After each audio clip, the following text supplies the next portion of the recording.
नमस्कार, मैं राजेश भारद्वाज आप सभी का क्लैट प्रेप के ऑनलाइन प्लेटफॉर्म पर हार्दिक स्वागत करता हूं। Hello everyone, welcome to CLAT Prep. आज है 8 फेब 2025 और जैसा कि आपको पता है हम डेली न्यूज एनालिसिस करते हैं, फैक्चुअल एनालिसिस करते हैं और उसके बाद 20 क्वेश्चंस की प्रैक्टिस भी करते हैं जो कहीं ना कहीं हमारे एग्जाम के लिए इंपॉर्टेंट होता है, चाहे वो कोई भी वनडे एग्जामिनेशन क्यों ना हो। लेकिन हमारा जो मेन फोकस है वो किसके ऊपर है, तो याद रखना क्लैट और एलेट के एग्जाम्स को लेकर। तो चलिए बस उसी सीक्वेंस को कंटिन्यू करते हैं। आज कौन सा दिन है, तो आज है 8 फेब 2025। तो आज ऐसा क्या बनाया जाता है, तो आज अगर देखा जाए तो ऐसा एग्जाम के पॉइंट ऑफ व्यू से तो कुछ इंपॉर्टेंट है नहीं।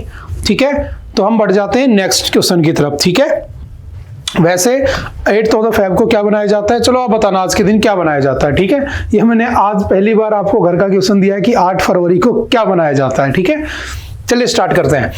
चिकन, ठीक है, in Andhra Pradesh perishing due to suspected Ranikhet disease.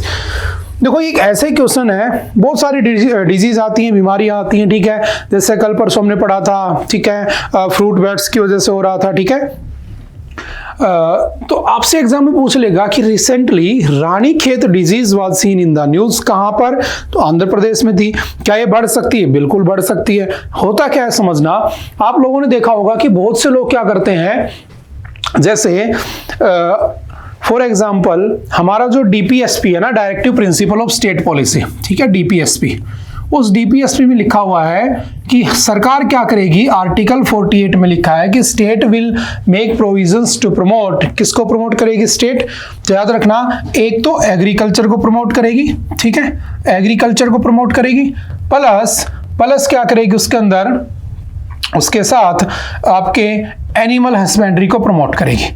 अब आप कहोगे सर कैसे प्रमोट किया जाता है, तो सिंपल से याद रखना, जैसे मान लो कहीं पर बाढ़ आ गई, कहीं पर बहुत ज्यादा बारिश हो गई तो फसल खराब हो गई। अब सोचो कोई किसान है, उस किसान के पास 10 एकड़ जमीन थी, उसने खूब गेहूं लगाए थे, लेकिन सारे गेहूं बाजरा खराब हो गया, तो सरकार ने उसे कुछ कंपनसेशन नहीं दिया, तो वो क्या करेगा, नेक्स्ट ईयर ऑनवर्ड क्या करेगा, वो इतना ही अनाज उगाएगा कि उसका घर खा सके। तो देश में भूखमरी आ जाएगी। हमें जो खाना है वो क्या करना पड़ेगा, जो हमें वीट वगैरह हो गए क्या करने पड़ेंगे, तो इंपोर्ट करने पड़ जाएंगे। ऐसा नहीं होना चाहिए। तो स्टेट प्रमोट करता है कि हम क्या करें, एग्रीकल्चर को प्रमोट करें, है ना, हम ज्यादा से ज्यादा करें, ताकि यहां पर क्या ना हो, बाहर से कुछ खाने पीने की चीजों को इंपोर्ट ना किया जाए। ठीक है, एक होता है एनिमल हस्बेंड्री। एनिमल हस्बेंड्री मतलब पशुपालन, जैसे गाय भैंस पालना, ठीक है, बकरी पालना, ठीक है, ये सारे किस में आते हैं, एनिमल हस्बेंड्री में। जैसे फॉर एग्जांपल पोल्ट्री, है ना, ये सब होता था कि खाने पीने की चीजें क्या रहे, मार्केट में बनी रहे। ठीक है, तो अब एक बात समझना, होता क्या है इस रानीखेत डिजीज में, मैं इसी को डिस्कस कर लेता हूं कि बहुत सारे लोग जो है ना भारत में किस पे डिपेंड रहते हैं, तो याद रखना ऐसे एनिमल हस्बेंड्री वाले बहुत सारे सेक्टर बने हुए, जैसे कोई फिश प्रोडक्शन में लगा हुआ है, ठीक है, आपने पढ़ा होगा प्रधानमंत्री मत्स्य संपदा योजना, है ना, जिसमें मछली प्रोडक्शन या फिश प्रोडक्शन को प्रमोट किया जाता है। ऐसे ही आता है आपका कौन सा, पोल्ट्री फार्म्स बने होते हैं जिसमें डक यानी कि बतख वगैरह और मुर्गियां वगैरह पाली जाती हैं। तो अभी क्या हुआ, आंध्र प्रदेश में एक डिजीज है जिसका नाम है रानीखेत। ठीक है, सबसे पहले डिजीज कहां से स्टार्ट हुई थी, तो याद रखना न्यू कास्टल डिजीज, एंडी डिजीज भी कहा जाता है इसको। और ये सबसे पहले कहां से स्टार्ट हुई थी, तो ये स्टार्ट हुई थी आपकी ब्रिटेन से। ठीक है, originated in Indonesia and England in the 1920s। ठीक है, इसके लिए रेस्पॉन्सिबल कौन है, तो याद रखना it is a highly contagious viral disease. होता क्या है कि जो चिकन होते हैं यानी कि जो मुर्गियां होती हैं, डक्स होते हैं, उनकी क्या हो जाती है, डेथ हो जाती है एक्सट्रीम लेवल पे। और जब उनकी डेथ हो जाती है तो कहीं ना कहीं वो किसके ऊपर असर डालती हैं, खाने पीने की जो पूरी फूड चेन बनी हुई है उसके ऊपर। ठीक है, क्योंकि बहुत से लोग नॉन वेजिटेरियन भी बहुत सारे लोग हैं। कौन रेस्पॉन्सिबल है, तो नाम याद रखना, आपसे डायरेक्टली पूछ लेगा।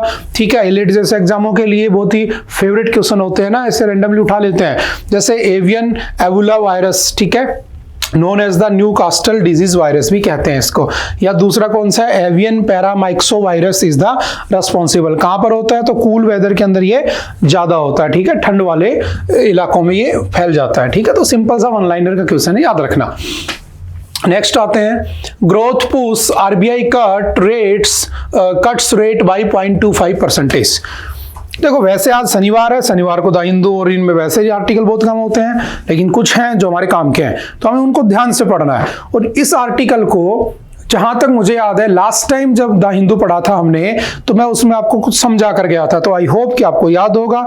नहीं याद हो तो मैं दोबारा से एक बार रिपीट कर देता हूं। देखो समझना होता क्या है ना, क्या कम किया गया है, क्या उसका इफेक्ट पड़ेगा, क्या नहीं पड़ेगा, सब पढ़ते हैं। सबसे पहली बात आती है आरबीआई। ठीक है, मैं शॉर्ट में लिख देता हूं, आई होप कि बहुत से लोगों को चीजें याद होंगी। बना कब था आरबीआई? 1935 में।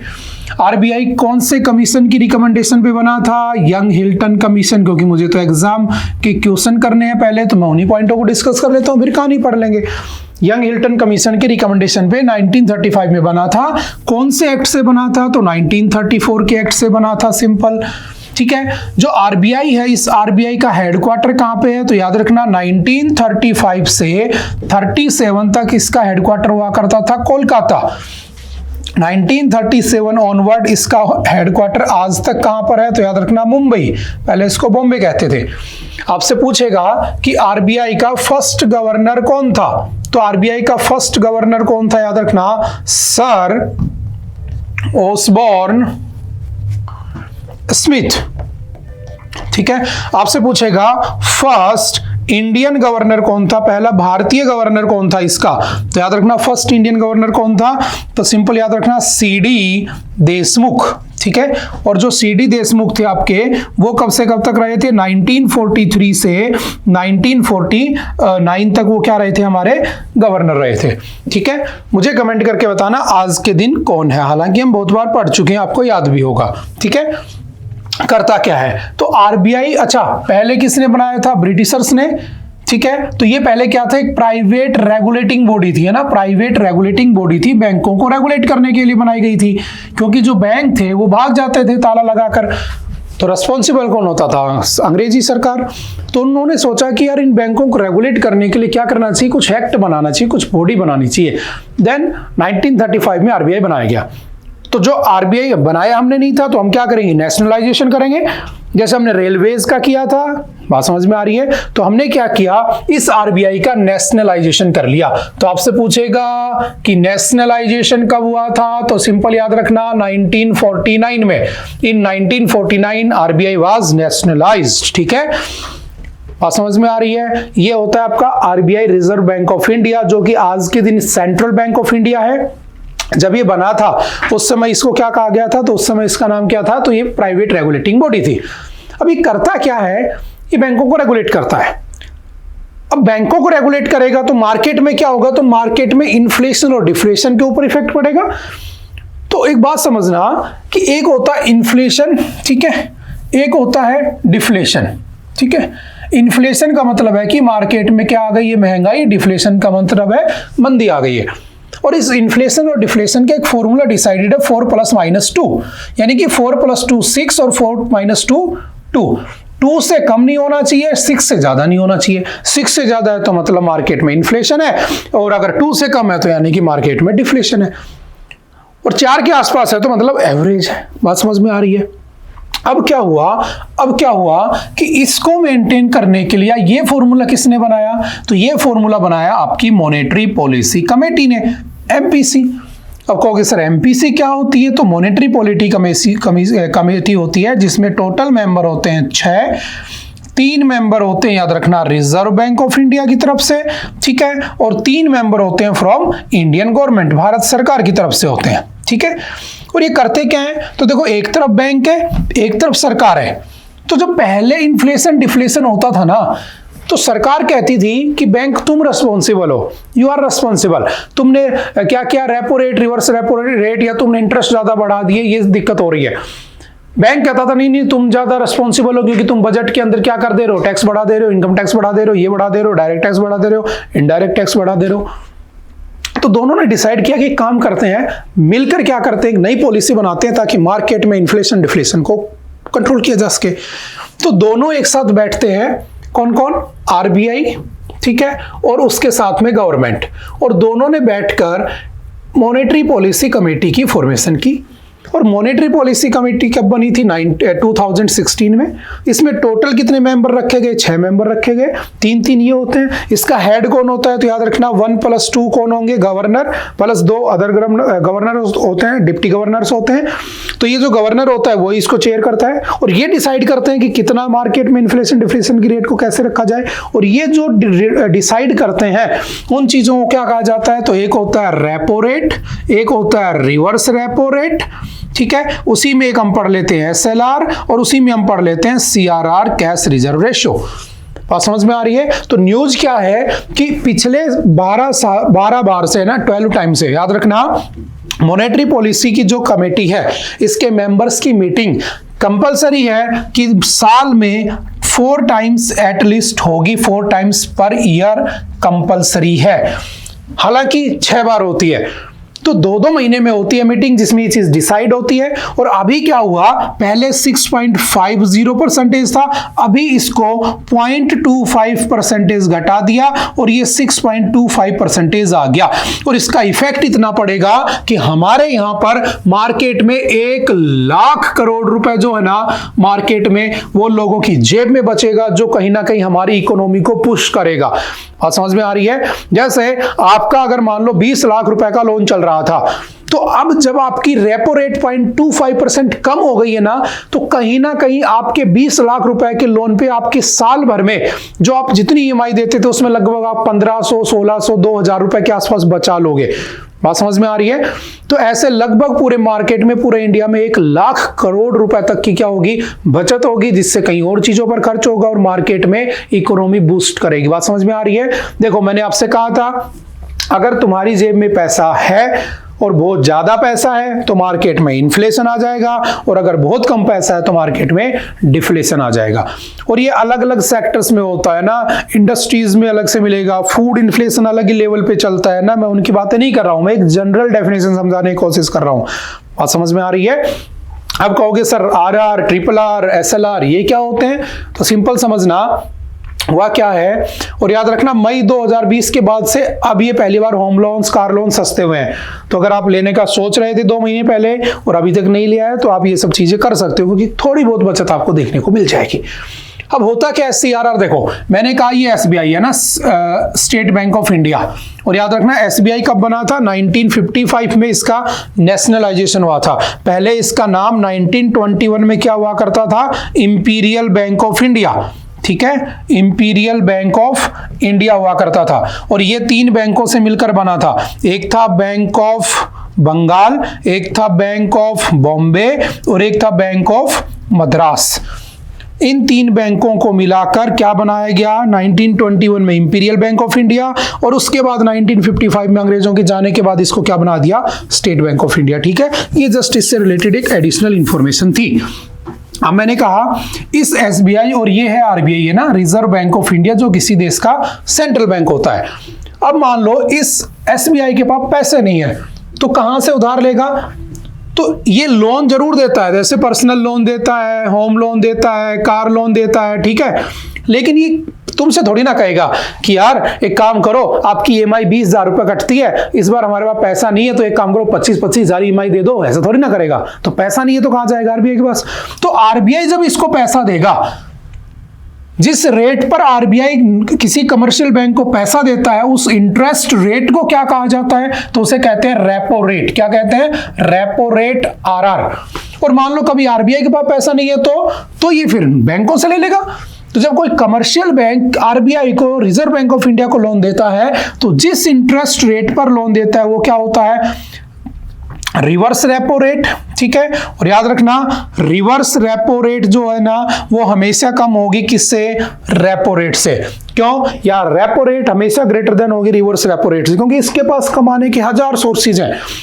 इसके पास कमाने के 2 ही सोर्स हैं, या तो सरकार को लोन दे सकता है ये, या फिर क्या करेगा? गवर्नमेंट को लोन देगा, और तो कोई ऑप्शन है नहीं इसके पास। तो करता क्या है? ये हमेशा रेपो रेट को ज्यादा रखता है। और ये इस बार कितनी सेट कर दी गई है? तो ये कर दी गई है 6.25। ये सेम टू सेम रखी गई है 3.35 के आसपास, ठीक है। सिंपल सा याद रखना, ठीक है। अब एक बात आती है कि सर ये SLR क्या होता है? ठीक है, तो मैं इसको भी समझ लेता हूं, हालांकि मैंने उस दिन समझाया था आपको। ठीक है, देखो होता क्या है, मैंने कहा कि कोई पर्सन है, ठीक है, 2 पर्सन है, ठीक है, नंबर 1 नंबर 2, उस दिन भी नाम लिए थे शायद। इसके पास है 50 करोड़ रुपए, इसके पास है 50 करोड़ रुपए। इन्होंने क्या किया, बैंक में पैसा जमा करा दिया 100 करोड़ रुपए। इधर से एक आदमी है, ठीक है, जॉन, जो पैसे लेके भागना चाहता है, ठीक है, ये चाहता है कि मुझे लोन दे दो, ठीक है। तो लोन कितना देंगे, तो पहले बैंक क्या करते थे, आरबीआई की फॉर्मेशन से पहले पूरा पैसा लोन पे दे देते थे, क्योंकि पैसा बनाना है। अब मान लो किसी घर में शादी होगी, नंबर 1 के घर में शादी है, उसने कहा कि यार मेरे को 5 करोड़ रुपए चाहिए, पैसा तो है ही नहीं, पैसा तो तुमने लोन में दे दिया। और लोन अगर कोई आदमी लेता है तो लंबे टेन्योर के लिए लेता है, पैसा आया नहीं, बार बार ये मांगने आया, मार्केट में अफवाह फैल गई, मतलब बात फैल गई कि भाई पैसा नहीं है बैंक में, सब लोग एक साथ आ गए, बैंक के वाले ने क्या किया, ताला लगाया, भाग गया। बर्बादी किसकी हुई, इमेज किसकी खराब हुई, सरकार की, ब्रिटिश सरकार की जो इमेज थी खराब हो रही थी। दैट्स वाई उन्होंने क्या सोचा, आरबीआई बनाने की सोचा। अब क्या हुआ इसमें कि पहले लोन दे देते थे, अब इन्होंने फिक्स कर दिया कि 78% मैक्सिमम लोन देंगे, इससे ज्यादा लोन देंगे नहीं, लिमिट है, कोई भी बैंक होगा इससे ज्यादा नहीं देगा। बचा कितना, 22%। बोले 22% को क्या करो, 2 पार्ट में तोड़ दो, एक 4% लगभग क्या रख दो, CRR, कैश की फॉर्म में रख दो, कैश रिजर्व रेशियो, ताकि कोई पैसा लेने आए तो हमेशा 4% पैसा कैश में रहे। ऐसा तो होगा नहीं कि पूरे भारत के लोग एक साथ पैसा निकाल ले, समझ में आ रही है, तो काम चल जाता है। बचा हुआ 18% किसमें लगा दो, तो बोले 18% लगा दो स्टैट्यूटरी लिक्विडिटी रेशियो। अब स्टैट्यूटरी लिक्विडिटी रेशियो क्या होता है, तो सिंपल याद रखना, जैसे गोल्ड लोन में आपका पैसा लगा दिया, ठीक है, जैसे आपका पैसा म्यूचुअल फंड में लगा दिया, आपका पैसा स्टॉक मार्केट में लगा दिया, किसने, बैंक ने। अब आप गए पैसा लेने और मान लो फॉर एग्जाम्पल कि 4% कैश नहीं था, तो बैंक कहेगा कल आना, और कल तुम जाओगे तो तुम्हारे पैसे से जो चीज खरीदी थी उसको निकाल कर बेच देगा और तुम्हें पैसा दे देगा। बात समझ में आ रही है, ये होता है SLR, ठीक है, इसको ध्यान रखना। और याद रखना, बैंकों को सबसे ज्यादा नफरत किससे होती है, कैश रिजर्व रेशियो से। वो कैश नहीं रखना चाहते पास, क्योंकि उससे उनको इनकम नहीं होती है ना, वो वेस्ट पड़ा रहता है, ठीक है, सिंपल सी बातें याद रखना, ठीक है। तो दोबारा से ये सब चीजें फिक्स कर दी गई हैं। इस बार हमारा जीडीपी ग्रोथ कितना रखा गया है, 6.7%, 25-26 का टारगेट आरबीआई ने दिया है, कितना कर लेंगे अचीव। इन्फ्लेशन कितना रहने वाला है, तो पहले क्वार्टर में 4.5% का इन्फ्लेशन देखने को मिल सकता है हमें, ठीक है। उसके बाद दूसरे क्वार्टर में हमारा अनुमान है कि 4% इन्फ्लेशन रहेगा, क्वार्टर नंबर 3 में कितना रहेगा, तो 3.8, और क्वार्टर नंबर 4 में 4.2, और 4 ही क्वार्टर होते हैं, ठीक है, ये आप जानते हो, ठीक है। ओके, चलते हैं next. Punjab Haryana police register cases against travel agents on the complaints filed by the deportees. देखो होता क्या है, आपने देखा होगा कि अभी एक रिपोर्ट चल रही है कि जहाज भर के आता है, एक प्लेन भर के आता है, भारतीयों को लाया जाता है, हाथों में हथकड़ियां हैं, पैरों में हथकड़ियां हैं, और उनको यहां पर छोड़कर चले जाते हैं। अब वो लोग अपनी कहानियां बता रहे हैं, सोशल मीडिया पे वीडियो चल रही हैं कि मैं एक पहाड़ पे चढ़ा, उससे उतरा, मैंने नदी पार की, रिपोर्टर कह रहा अच्छा तूने नदी पार की, तू बच गया वहां से। तो मतलब इस बात को एनकरेज किया जा रहा है कि भाई ऐसा करो तुम, ये ना, ऐसा नहीं होना चाहिए। बेसिकली वो इलीगल तरीके से वहां एंटर किए थे, और वो कुछ अच्छा काम नहीं करते इलीगल तरीके से आके, वहां पर कार वॉशिंग करते हैं, वहां पर पेट्रोल पंप पे काम करते हैं, किसी के खेतों में मजदूरी पे काम करते हैं, जैसे अपने यहाँ मजदूर काम करते हैं स्टेट टू स्टेट जाके। बात समझ में आ रही है, लेकिन फिर भी उनको इतना अचीव है, इतना मतलब कि उनको खुशी है कि वो डंकी रास्ते से कहां पर पहुंच गए, यूएसए। शायद लास्ट ईयर आपने एक मूवी भी देखी थी, उसकी शाहरुख खान की एक मूवी आई थी डंकी नाम से, देखना उस मूवी को। उसमें भी यही दिखाया गया कि कैसे कैसे इन रूट्स को फॉलो करते करते ये लोग अपने ड्रीम्स कंट्रीज में, ड्रीम कंट्रीज में पहुंचते हैं, ड्रीम पैलेसेस में पहुंचते हैं। बात समझ में आ रही है, लेकिन क्या ये सही है, बिल्कुल भी सही नहीं है। तो अमेरिका ने उनको भेज दिया हथकड़ी लगाकर, हम कुछ नहीं कर सकते, क्योंकि भाई वो इलीगल तरीके से गए थे। कल को कोई यहाँ आएगा तो मैं भी भगा दूंगा। लेकिन जब वो यहाँ आए तो हमें पता चला कि उन्होंने अपने देखा होगा 40-40, 50-50 लाख रुपए खर्च करके फिर भी डंकी रूट से कहां पहुंचे, अमेरिका। तो हुआ क्या, पर्सनली अगर देखा जाए या देखा जाए इंडिया लेवल पे, तो याद रखना उन लोगों के ऊपर कार्रवाई करने की बजाय उन ट्रैवल एजेंट को पकड़ना चाहिए जो ऐसे लेकर जाते हैं। कितनों की डेथ हो जाती है, कितने बीमार हो जाते हैं, कोई गिर गया उसको वहीं छोड़ दिया पहाड़ी के ऊपर, है ना, मर गया बेचारा। अब ह्यूमन राइट्स कहाँ गया? ह्यूमन राइट्स की रिपोर्ट भी आती है, रिफ्यूजीज के लिए जो ह्यूमन राइट्स रिफ्यूजी ऑर्गेनाइजेशन बना है वो भी इस पे काम करता है। वो सारी बातें भी हमें पता होनी चाहिए। बात समझ में आ रही है? तो बस सिंपल याद रखना, ये अभी चल रहा है, फिर दोबारा न्यूज में आएगा, हम इसको दोबारा से डिटेल में जरूर पढ़ेंगे, ठीक है। बस इतना याद रखना। अभी क्या हुआ, उनके ऊपर क्या किया है, FIR वगैरह दर्ज कर दी गई है, वो बाद की बातें। जैसे याद रखना डंकी क्या मैटर चल रहा है। जैसे मैं थोड़ा सा और समझा देता हूं तो आपको समझ में आ जाएगी। जैसे मान लो मुझे अमेरिका जाना है, ठीक है, बहुत ज्यादा न्यूज में है, मुझे अमेरिका जाना है और मुझे वीजा नहीं मिल रहा है, लेकिन मेरा सपना है मैं अमेरिका जाऊं, चाहे जाकर वहां पर झाड़ू ही लगाऊं, है ना, चाहे जाकर वहां पर मैं टॉयलेट क्लीनिंग का ही काम करूं, लेकिन मेरे को तो अमेरिका में जाना है ना। वापस आऊंगा तो क्या कहेंगे, अमेरिका रिटर्न है ना, मार्केट में इज्जत बनेगी, लोग इज्जत देंगे, है ना। तो ये क्या करते हैं, डंकी रूट अपनाते हैं, जबकि पैसा लाखों रुपए खर्च करते हैं, करोड़ों रुपए खर्च करते हैं। जैसे यहां से ये सारे लोग पहुंचे पंजाब, ठीक है, दिल्ली से इन्होंने फ्लाइट ली इस्तांबुल से पहुंच गए कहां पर, ग्वाटेमाला में, और यहां से फिर पहुंच के मैक्सिको, और मैक्सिको से यहां पर इलीगल तरीके से किस में एंटर कर जाते हैं, United States of America. The various kinds of jobs illegal immigrants used to take up in the US, car washing, window cleaning, sales person in shops, working at farms, petrol pumps, plumbers, इसका काम करते हैं ना, simple सा। तो याद रखना दोबारा न्यूज में आएगा तो हम इसको फिर से पढ़ लेंगे। अगर आपको US जाना है तो 25 से 30 लाख रुपए आपके पास होने चाहिए, ठीक है। मुझे कमेंट करके बताना क्या ये सही है, क्या हमें ढंग के रास्ते से जाना चाहिए। एक बार मूवी जरूर देख लेना आपकी इन्फॉर्मेशन के लिए, ठीक है। और शायद उसके ऊपर एक MIT भी है पिछले साल की, शायद दूसरे तुम्हारे जो कुलदीप सर है उन्होंने अपलोड कर रखी है, ठीक है।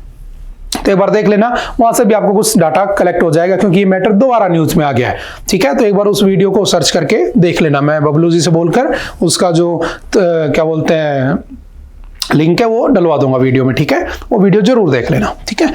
ओके, नेक्स्ट है first GBS case reported in Mumbai, 180 cases in state. देखो आपने सुना होगा अभी GBS चल रहा था ना, गुलियन बैरेंस सिंड्रोम। होता क्या है, बहुत न्यूज में है, 180 प्लस केस आ चुके हैं। होता क्या है, तुम्हारे शरीर के अंदर जो सेल्स होती हैं, उन सेल्स के ऊपर हमारा जो इम्यून सिस्टम है वो अटैक करने लग जाता है। तो ऑटो इम्यून सिस्टम, या मैं कह सकता हूं कि जो ऑटो इम्यून डिजीज होती है कुछ ऐसी है, हमारी नर्व को डैमेज करना शुरू कर देता है हमारा इम्यून सिस्टम, और फिर धीरे धीरे क्या होता है, पैरालिसिस होना शुरू हो जाता है। आपको पैरों में, हाथों में टिंगलिंग फील होगी, धीरे धीरे उसके बॉडी पार्ट्स में पैरालिसिस हो जाता है। तो बेसिकली किसकी वजह से हो रही है, तो वैसे बड़ी रेयर डिजीज है, मैं पढ़ा भी चुका हूं ना, 1-2 लाख लोगों में एक को होती है, बट इंडिया में इसके केस बढ़ते जा रहे हैं, ठीक है। अभी इसका केस कहां पर पहुंच चुका है, तो मुंबई में भी पहला केस आ चुका है, ठीक है। टोटल 180 हो चुके हैं। पहले पुणे में सारे केस आ रहे थे, पहले बताया जा रहा था कोई बैक्टीरिया हो सकता है, तो मे भी बैक्टीरिया हो सकता है। तो आपसे एग्जाम में पूछेगा, काफी न्यूज में, कौन सा बैक्टीरिया, तो नाम याद रखना, कैम्पाइलोबैक्टर जेजुनी, ठीक है, एप्स्टाइन बेयर वायरस, दूसरा है साइटोमेगालो वायरस, ठीक है। बैक्टीरिया कॉजिंग न्यूमोनिया और यूरिनरी ट्रैक्ट इन्फेक्शंस भी कर सकते हैं। No definitive cure but treatment includes plasma exchange, removes harmful antibodies attacking nerves, intravenous immunoglobulin therapy injects healthy antibodies to counteract immune attacks, ठीक है। तो ये 2-3 तरीके हैं, बस सिंपल सा याद रखना। एक आपके पास प्लाज्मा फेरेसिस है और दूसरा आपके पास इम्यूनोग्लोबिन थेरेपी है। तो अगर इनके नाम कहीं पूछे जाएं तो याद रखना। अगर ज्यादा केस आएंगे तो एग्जाम में आ सकता है, वरना 2-3 महीने बाद ये वाइप आउट हो जाएगा, लेकिन हाँ फिर भी याद जरूर होना चाहिए, ठीक है। चलते हैं next. Hema panel supreme court not to interfere with high court order to register FIR। देखो होता क्या है, आप सोसाइटी के किसी भी उसमें चले जाओ, आप एजुकेशन में चले जाओ, ठीक है, आप मेडिकल में चले जाओ, ठीक है, आप किसी गवर्नमेंट ऑफिस में चले जाओ, किसी प्राइवेट कंपनी में चले जाओ, कहीं चले जाओ, आपको एक चीज कॉमन नजर आएगी कि वहां पर अगर किसी वुमेन को प्रमोशन भी पाना है ना, किसी वुमेन को कुछ काम भी करना है, तो वहां पर एक चीज देखने को मिलती है कि लोग वहां पर फायदा उठाने की सोचते हैं, वहां पर उसका सेक्सुअल हैरेसमेंट करने की सोचते हैं। और ये फैक्ट है।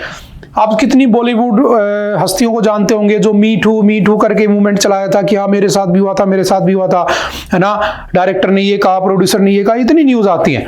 तो बेसिकली अच्छी चीज थोड़ी ना है। है ना। इसके बाद बहुत सारी गाइडलाइंस भी बनी थी, अभी हम डिस्कस करेंगे। तो देखो मैं मैटर को यहां से उठाता हूं कि हुआ क्या। आपने सुना होगा जैसे बॉलीवुड है, हॉलीवुड है, ऐसे मॉलीवुड है। Mollywood Malayalam film industry. तो जो मलयालम फिल्म इंडस्ट्री समझना बहुत अच्छे से, बहुत अच्छा, और पिछले साल का बहुत ज्यादा न्यूज में रहने वाला मैटर भी था, फिर आ गया है। मलयालम फिल्म इंडस्ट्री में, ठीक है, हुआ क्या कि बहुत सारी एक्ट्रेस ने कंप्लेंट की कि हमारे साथ सेक्सुअल हैरेसमेंट होता है ना। अगर हमें टीवी में ऐड भी चाहिए होता है कि हमें ऐड में ले लो, तो भी हमारे साथ सेक्सुअल हैरेसमेंट होता है, डायरेक्टर, प्रोड्यूसर, एक्टर जो भी है। हालांकि मलयालम फिल्म इंडस्ट्री की अगर आप लोगों ने कभी मूवी देखी होंगी तो सबसे शानदार मूवीज मलयालम में मिलेंगी आपको, है ना। आप उसकी लैंग्वेज चेंज करके देखोगे तो बहुत अच्छी मूवीज बनाते हैं, वो फैक्टर अलग है। लेकिन दूसरा चेहरा उसका ये भी है कि वहां पर वुमेन्स के साथ बहुत गलत तरीके से एक्सप्लॉयटेशन होता है। और ये जब न्यूज फैली तो हुआ क्या, वहां के जो सीएम है ना, पिनराई विजयन, उन्होंने क्या किया, कमेटी बनाई। That committee was named as, क्या नाम था उसका, हेमा कमेटी। बिकॉज उसकी हेड कौन थी, जस्टिस के हेमा। उसमें 3 मेंबर्स हैं, फैक्चुअल डाटा भी समझते चलो साथ में कौन कौन, तो जस्टिस हेमा, श्रीमती टी शारदा, और उसके बाद कौन है, वल्सा कुमारी। तो 3 लोग उस मेंबर में उसमें थे। हेमा कमेटी 2017 में बनाई गई। किसकी रिपोर्ट पर बनाई गई, तो याद रखना, एक ग्रुप है वुमेन इन सिनेमा, WCC। इसने वुमेन इन सिनेमा कलेक्टिव कहते हैं इसको, इसने 2017 में रिपोर्ट की। उसके बाद हेमा कमीशन बनाया गया। हेमा कमीशन 2017 में बना। इसने अपनी रिपोर्ट बना ली थी 2019 में, लेकिन 2019 में रिपोर्ट पब्लिश नहीं की गई। इस रिपोर्ट को पब्लिश किया गया 19 अगस्त 2024 को।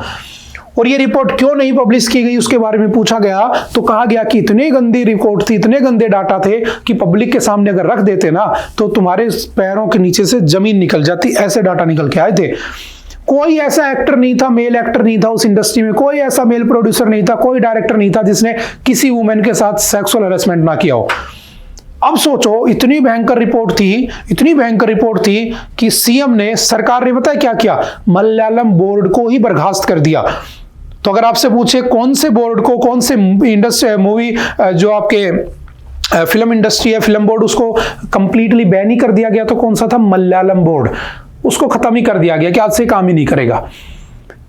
बात समझ में आ रही है। तो कहीं भी अगर तुम्हें देखने को मिलेगा तो ये सारी, अब देखो ऐसा हुआ क्यों, ऐसा इसलिए हुआ क्योंकि वहां पर पोस्ट गाइडलाइंस या विशाखा गाइडलाइंस एक्टिवेट ही नहीं थी, उनको शुरू ही नहीं किया गया था। अब कहोगे सर ये पोस्ट एक्ट क्या है, देखो समझना, इसकी कहानी ऐसी है कुछ, ठीक है, ये याद रखना चीजें, है ना। इसकी कहानी कुछ ऐसी है कि बात है 1990s, ठीक है, 90s की, 1993 की बात है। राजस्थान में जयपुर के पास, जयपुर के आसपास एक गांव था। वहां पर एक लेडीज थी जिसका नाम था भावरी देवी, ठीक है, भावरी देवी। और भावरी देवी जो थी ना, बेसिकली वो दलित फैमिली से बिलोंग करती थी, ठीक है, शेड्यूल्ड कास्ट और इनसे। वो एक आंगनबाड़ी में काम करती थी, और वो उस समय भारत में चाइल्ड मैरिज बहुत होती थी, तो चाइल्ड मैरिज को रोकने के लिए काम करती थी। एक दिन उसको पता चला कि उनके गांव के आसपास किसी गांव में एक छोटी बच्ची की शादी हो रही है ना। आप सोच सकते हो 10-12 साल की एज में शादी करना आज के टाइम पर अगर आप सोचो तो नहीं पॉसिबल है ना, आप सोच भी नहीं सकते हो। उसको जब पता चला तो वो वहां पहुंची, उसने उस परिवार का विरोध किया, अपोज किया। उसके परिवार ने उसको धमका के पीट के भेज दिया। उसने एफआईआर करवा दी। उन ठाकुरों को, उन जो भी हाई कास्ट के लोग थे, उनको पता चल गया। उन्होंने उसके पति के सामने 5 लोगों ने उसका गैंग रेप किया। सोचना एक बार, 5 लोगों ने उनका गैंग रेप किया उसके पति के सामने। उसने हिम्मत नहीं हारी, फिर भी वो फिर कोर्ट में गई, केस चला, जयपुर में केस चला। और तुम्हें ये बात सुनकर एकदम से तुम सोचोगे ये क्या हो रहा है। यहाँ के सेशन कोर्ट ने इस बात से डिनाई कर दिया कि एक हायर कास्ट का बंदा एक लोअर कास्ट की महिला से रेप ही नहीं कर सकता, ये पॉसिबल ही नहीं है। सोच रहे हो आप। अब क्या हुआ, उसने फिर हिम्मत नहीं आ रही, फिर वो लड़ती रही, हाई कोर्ट पहुंची, सुप्रीम कोर्ट पहुंची। फिर सुप्रीम कोर्ट ने इस बार पूरे मैटर को देखा। आज भी वो जिंदा है, आई थिंक, है ना, सर्च कर लेना, आई थिंक जिंदा है, ठीक है। आज भी वो महिलाओं के लिए काम कर रही है, बच्चियों के लिए काम कर रही है, ठीक है। उसको बड़ा अच्छा लगता है। उसकी मैंने काफी टाइम पहले कहानी पढ़ी थी जिसमें वो बताती है कि आज भी अगर मेरे घर के सामने से बच्चियां स्कूल जाती है तो मेरे दिल को सुकून मिलता है कि एक वो टाइम था कि इस पढ़ने की उम्र में उनकी शादियां हो जाती थी, एक ये टाइम है कि आज वो पढ़ रही है इस एज में। बात समझ में आ रही है। लेकिन इससे हुआ क्या, मैं क्यों बता रहा हूं ये सब, हुआ ये कि सुप्रीम कोर्ट ने देखा यार ये गलत चीज है, तो विसाखा गाइडलाइंस जारी की गई 1997 में, और उस विसाखा गाइडलाइंस में यह कह दिया गया कि जब भी कहीं पर वर्किंग एनवायरनमेंट होगा ना, आप किसी फैक्ट्री में काम करते हैं, आप किसी कंपनी में काम करते हैं, आप कहीं भी काम करते हैं ऑफिस में, तो वहां पर गाइडलाइंस होनी चाहिए, विसाखा गाइडलाइंस। देन 2013 में इसको पोस एक्ट का नाम दे दिया गया। आई होप कि आपने लीगल में पढ़ा भी होगा, ठीक है, 2013 में, तो इससे अच्छे से पढ़ा होगा तो आपको अच्छे से आता होगा, लीगल के बच्चे हो, ठीक है, ठीक है। पोस एक्ट, अब पोस एक्ट में कह दिया गया कि अगर किसी कंपनी में 10 से ज्यादा लोग काम करते हैं, ठीक है, उस कंपनी को क्या करना होगा, उस जगह को, उस वर्किंग एरिया में पोस्ट गाइडलाइंस जारी होंगी। और उस पोस्ट गाइडलाइंस में याद रखना टोटल कितने मेंबर होंगे, 3 मेंबर एटलीस्ट होंगे, ठीक है। और जो 3 मेंबर होंगे, उन 3 मेंबर्स के अंदर से एक क्या होनी चाहिए, वुमेन होनी चाहिए, ठीक है। एक कौन होना चाहिए, एक 4 होना चाहिए, 50% वुमेन होनी चाहिए, और उसके साथ साथ एक कोई बाहर का बंदा भी होना चाहिए, ठीक है, यानी कि कोई लीगल एडवाइजर हो या फिर कोई एनजीओ का काम करने वाला हो, ये सब हो, ठीक है, ताकि अगर उस एनवायरनमेंट में उस महिला के साथ, किसी वुमेन के साथ कुछ होता है तो वो वहां पर अपनी रजिस्ट्री करा सके, ठीक है। तो ऐसे करके बहुत सारी गाइडलाइंस भी जारी की गई थी, ठीक है, लेकिन हाँ उसका कोई फायदा नहीं हुआ, क्योंकि यहां पर क्या आ गया, हेमा पैनल आ गया, ठीक है। क्योंकि अगर मैं कहने की चाहता हूं कि अगर वहां पर पोस्ट एक्ट अच्छे से लागू होता तो क्या उन महिलाओं के साथ ऐसा हुआ होता, नहीं हुआ होता, समझ गए। तो इस हेमा पैनल रिपोर्ट को अच्छे से पढ़ लेना, ठीक है। चलते हैं next, technology and the challenge of equitable education. देखो आज के टाइम पर आपको पता है वही सब बातें हैं कि हमारा जो एजुकेशन है आर्टिकल 21 के ए में लिखा है, ठीक है, जो कहता है राइट टू एजुकेशन हमारा फंडामेंटल राइट है ना। हम 6 to 14 ईयर तक के बच्चे को एजुकेशन से परे नहीं रख सकते, उसका राइट है। और हमने कहा कि 0 to 6 ईयर के बच्चे की जो एजुकेशन है वो किस में है, तो आर्टिकल नंबर 45 में है, ये डीपीएसपी का पार्ट है, ठीक है। और ये पहले कितना था, तो 0 to 14 ईयर का जो था फ्री एंड कंपल्सरी एजुकेशन वो किस में थी, आर्टिकल 45 में। लेकिन स्टेट जो है वो करे ना करे कंपल्सरी नहीं है, तो हमने क्या किया, दोनों को अलग अलग कर दिया। शायद आपको याद भी हो गई होगा 86th कॉन्स्टिट्यूशनल अमेंडमेंट 2002 में इसको क्या कर दिया गया, अलग कर दिया गया, अलग अलग कर दिया।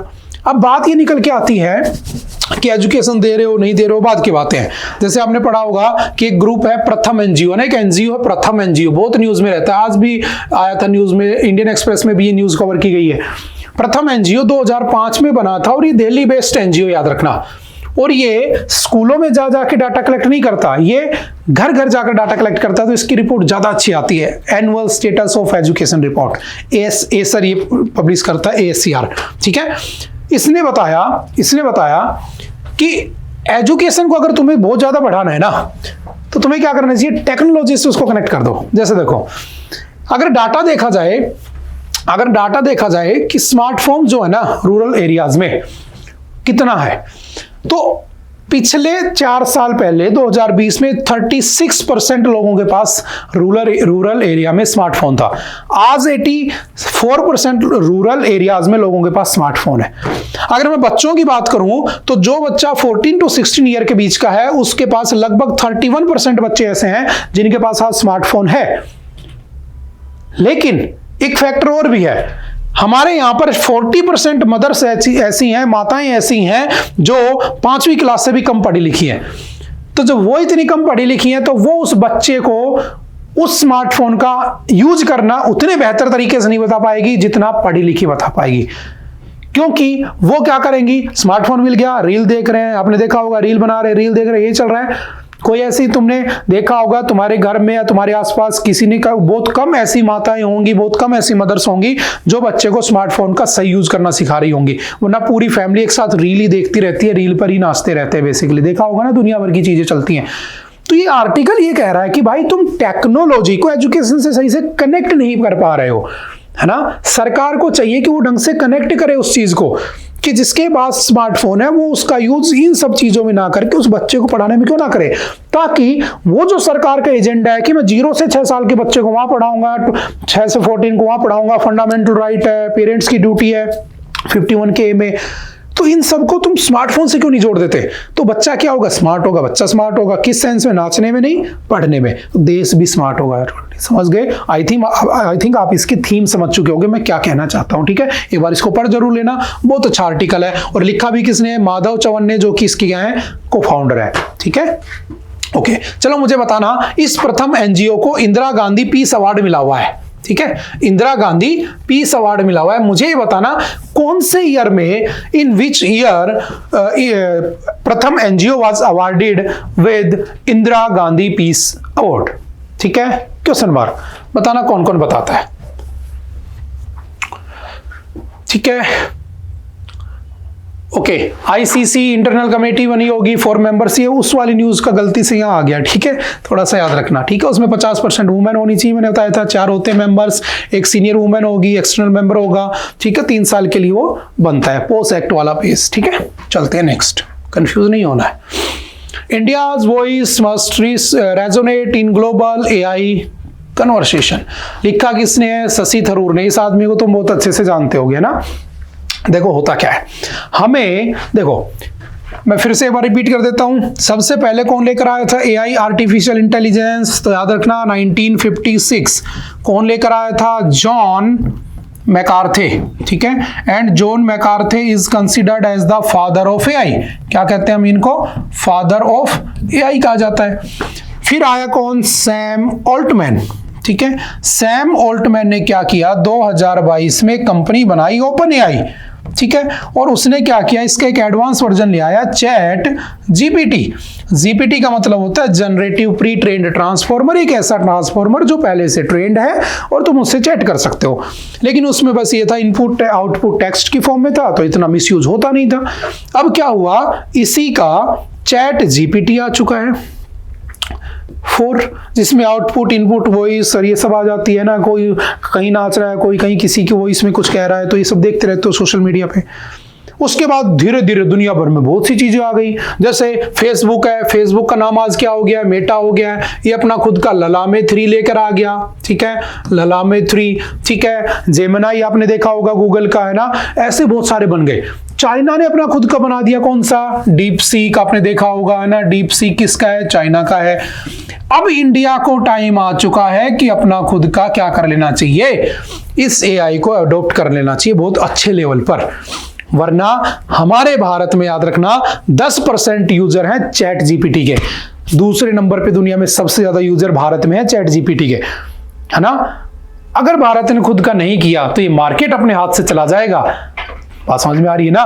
तो हमें इसकी तरफ ध्यान देना चाहिए। हमें एआई का use economic and geopolitical strategies बनाने के लिए करना चाहिए। हमें एआई का यूज बॉर्डर को सिक्योर करने के लिए बनाना चाहिए। हमें एआई का यूज करना चाहिए लोगों को रोजगार मिले। हमें एआई का यूज करना चाहिए वेदर कंडीशंस के बारे में पता चले, मतलब डिजास्टर से बचाया जा सके। हमें एआई का यूज इसलिए नहीं करना है कि हम मारवाड़ी गाने के ऊपर किसी पॉलिटिकल लीडर को नचा रहे हैं। बात समझ में आ रही है मैं किसकी बात कर रहा हूं? ऐसा नहीं होना चाहिए। ठीक है, तो वही सब घिसी पिटी बातें हैं, अब तक आपको याद भी हो गई होंगी। कुछ नया होगा तो हम पढ़ लेंगे। नया क्या है तो मैं इसी में ऐड कर देता हूं। एक आर्टिकल आगे है बहुत अच्छा, आर्टिफिशियल इंटेलिजेंस की समिट हो रही है कहां पे? फ्रांस में। एंड मोदी जी वहां पर जाने वाले हैं। ठीक है, 10, 11, 12 3 दिन के लिए। उसके बाद वो यूएसए विजिट करेंगे। तो वहां पर भी, इसमें भी कुछ लिखा गया उसके बारे में कि वहां पर भी इंडिया को यह कहना चाहिए कि हमें भी एआई के फील्ड में ऐसा कुछ करना है, स्ट्रेटेजीज बनानी चाहिए। समझ गए? तो फैक्चुअल डाटा आप समझ गए, क्या क्या याद करना है। ठीक है, कॉन्सेप्चुअल डाटा आप समझ चुके हो, तो इसको पढ़ भी लेना, बहुत अच्छे से आपको चीजें समझ में आ जाएंगी। नेक्स्ट है, the government must engage with the opposition constructively. देखो सरकार को, देखो एक बात समझना, डेमोक्रेसी ना, डेमोक्रेसी की खूबसूरती क्या है, क्यों ये अच्छी है? दुनिया का सबसे बड़ा डेमोक्रेटिक कंट्री कौन है? भारत। सबसे बड़ा कॉन्स्टिट्यूशन है हमारा। ठीक है, 395 आर्टिकल्स। पहले राजा महाराजा यूज करते थे तो एक आदमी के पास पावर थी। फिर हमने कहा नहीं, लोगों के पास पावर होनी चाहिए। हमने पावर का डिसेंट्रलाइजेशन कर दिया। हम नेता चुनते हैं, उसके बाद नेता डिसीजन लेते हैं, तो हमारा डिसीजन है बेसिकली वो, वरना तो अगली बार बदल देंगे। तो डेमोक्रेसी की खूबसूरती यही तो है कि पहले होता था एक राजा, किसी ने कुछ बोला, राजा ने उसको पकड़ के मरवा दिया। डेमोक्रेसी का मतलब है एक है राजा, एक है उसके अपोज में बैठा।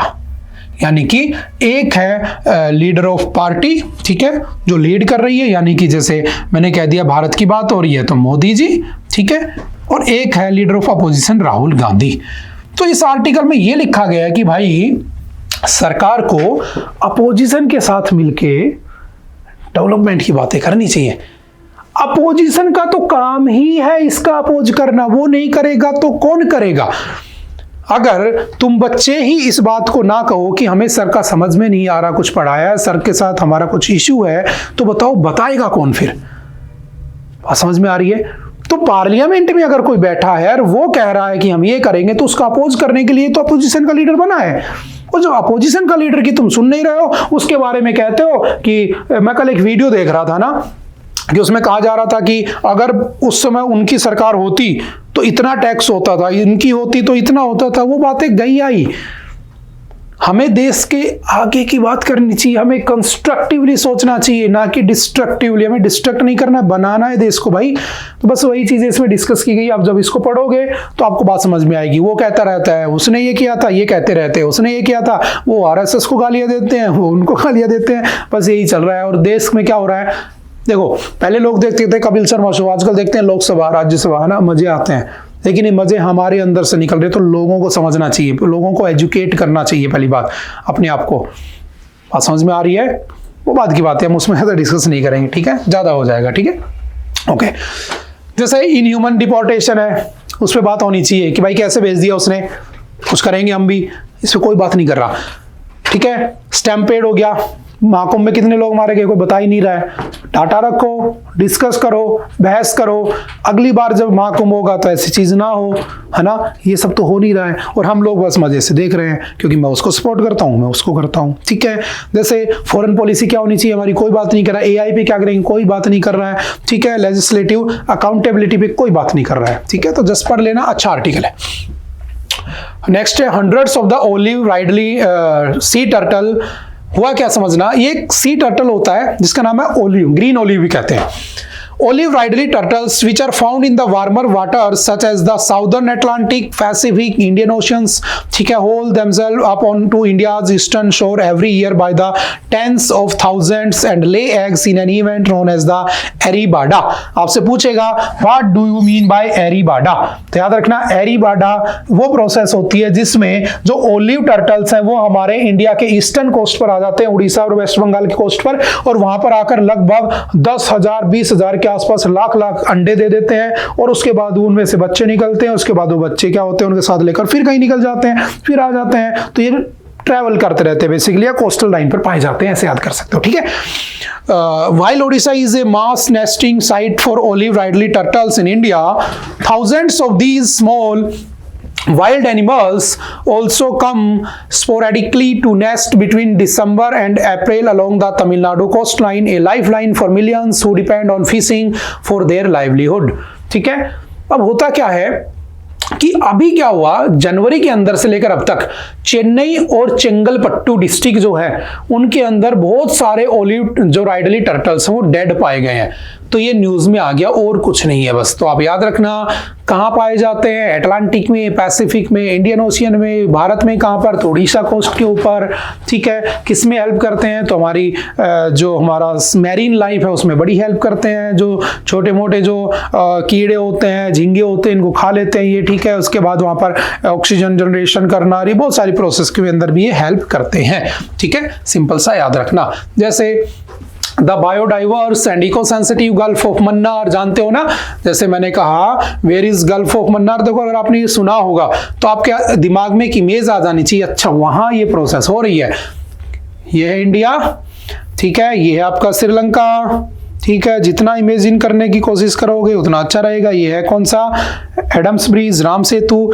यहाँ पर क्या है, तो यहाँ पर पाक स्ट्रेट है, ठीक है, पाक स्ट्रेट। ये क्या है, तो बे ऑफ बंगाल है, ठीक है। ये क्या है पूरा, तो ये आपका अरेबियन सी है, ठीक है। उसके बाद यहाँ पर क्या है, तो यहाँ पर गल्फ ऑफ मन्नार है, गल्फ ऑफ मन्नार, ठीक है।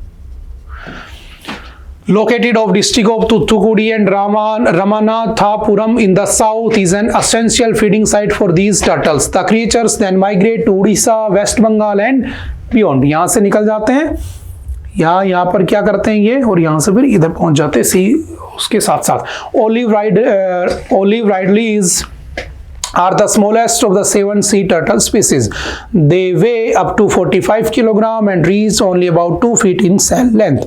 Their name comes from their olive colored carapax, hard upper shells को कहा जाता है। पता है ना कछुए के ऊपर की सेल हार्ड होती है, तो सिंपल सा याद रखना, आपसे पूछ लेगा, रिसेंटली न्यूज में था। Next, major announcement to be made during PM's France visit. तो अभी जाएंगे तो कुछ नया होगा तो हम इसको फिर पढ़ लेंगे।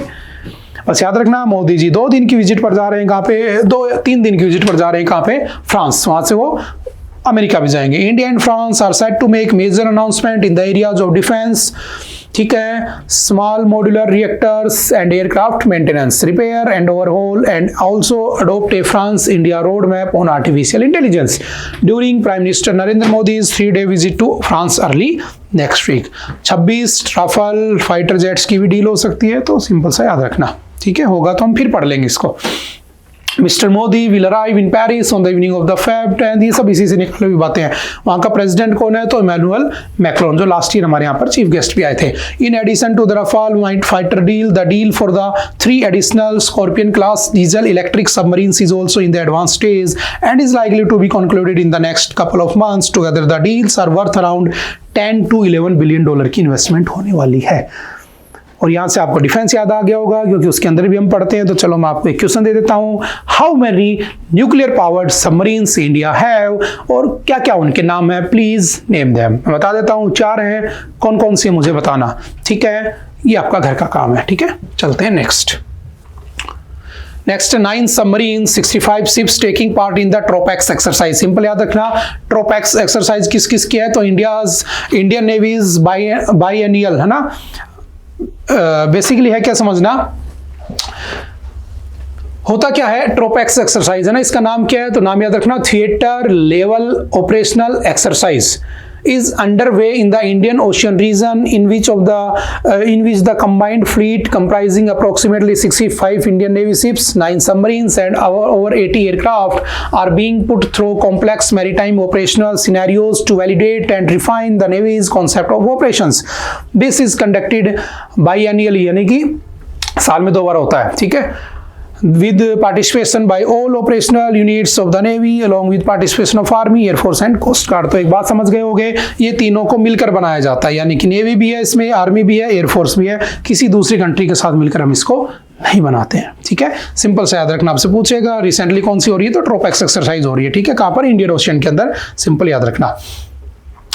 ओके, आई थिंक आज के लिए इतना ही था। आई होप कि आपको चीजें समझ में आई होंगी। फिर भी कोई डाउट रहता है तो आप आकर पूछ सकते हैं। Okay, bye bye, thank you, have a nice day, मिलते हैं दोबारा से।